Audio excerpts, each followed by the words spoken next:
علی کل شیء شہیدا، یقیناً اللہ تعالیٰ ہر چیز پر گواہ ہے۔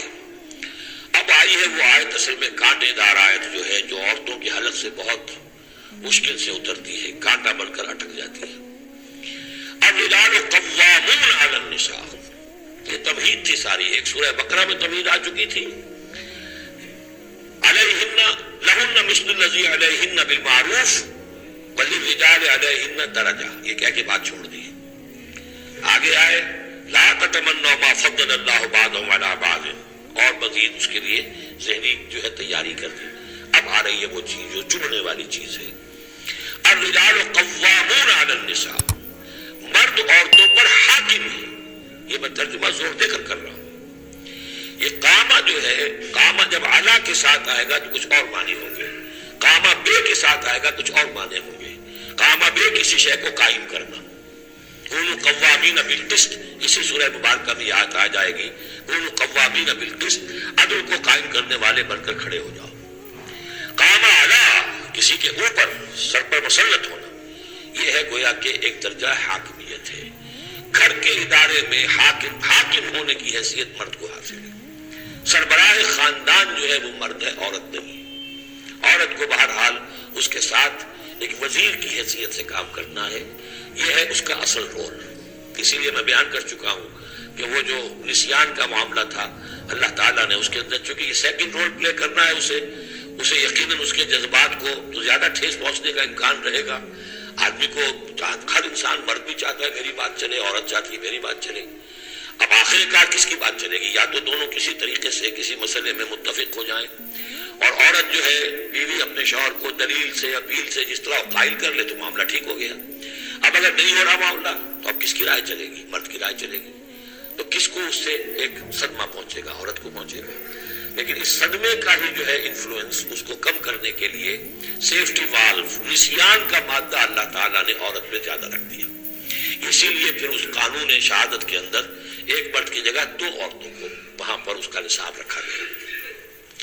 الرجال قوامون علی النساء بما فضل اللہ بعضهم علی بعض۔ اب یہ دوسری بات ہے کہ اگر وہ شوہر حاکم ہو کر ظلم کرتا ہے، ان کے حق ادا نہیں کرتا ہے، تو اللہ کے یہاں بڑی سخت پکڑ ہوگی۔ یہ تو دوسری بات ہے بالکل۔ لیکن یہ کہ جو قانون ہے اسلام کا وہ یہی ہے کہ یہ اختیار دیا گیا، اب آپ اس اختیار کا غلط استعمال کر رہے ہیں، آپ اس کو ظلم کا ذریعہ بنا رہے ہیں، تو اس کی سزا اللہ تعالیٰ کے ہاں آپ کو مل جائے گی۔ بما فضل اللہ بعضهم علی بعض، بسبب اس فضیلت کی جو اللہ نے بعض کو بعض پر دی ہے، وبما انفقوا من اموالهم، اور بسبب اس کے جو وہ خرچ کرتے ہیں اپنے مال۔ اب دیکھیے یہ خرچ کرنے کا معاملہ اسلام میں شادی سے شروع ہو گیا۔ شادی مرد کی بھی ضرورت ہے، عورت کی بھی ضرورت ہے، لیکن مرد مہر دیتا ہے، عورت مہر وصول کرتی ہے۔ تو جو خرچ کرنے والا ہے اب اس کی ایک حیثیت دوسری ہو گئی۔ پھر گھر میں اس کا نان نفقہ پورا جو ہے، اس کا خرچہ، اس کی ذمہ داری، اس کو سپورٹ کرنا شوہر کے اوپر ہے، تو وہ مال خرچ کر رہے ہیں۔ بما انفقوا من اموالهم، فالصالحات، تو نیک بیویاں کون ہیں؟ جو کہ ایک جو سمجھیے قرآن کے نزدیک ایک عورت کا جو اچھا کردار ہونا چاہیے، ایک خاتون خانہ کی جو بہترین روش ہونی چاہیے، وہ یہاں 3 الفاظ میں آئی ہے۔ فالصالحات، نیک بیویاں، قانتات، ایک تو فرما بردار ہوتی ہے، شوہروں کی فرما بردار۔ حافظات للغیب، غیب میں حفاظت کرنے والیاں، یعنی ظاہر بات ہے کہ مال ہے کسی کا تو گھر میں ہے، وہ تو کام پہ چلا گیا ہے، اب وہ کس کی حفاظت میں ہے؟ بیوی کی حفاظت میں ہے۔ اسی طرح بیوی کی جو عصمت ہے وہ در حقیقت مرد کی عزت ہے، اب وہ اس کی عزت کی حفاظت کرے اس کی غیر موجودگی میں۔ اسی طرح مرد کے راز ہوتے ہیں، سب سے زیادہ بڑھ کر جو ہے رازدان وہ تو بیوی ہوتی ہے۔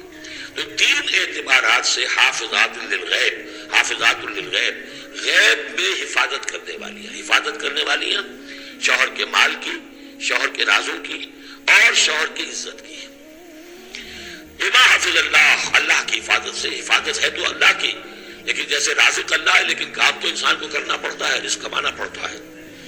واللاتی تخافون نشوزہن، اور وہ خواتین کے جن کے بارے میں تمہیں اندیشہ ہو جائے ان کے اندر سرکشی کا، ضد ہے، ہٹ درمی ہے، بات نہیں مان رہی ہے، اپنی بات منوانی ہے، کسی نہ کسی طریقے سے گھر کی فضا خراب کی ہوئی ہے، یہ ہے نشوز۔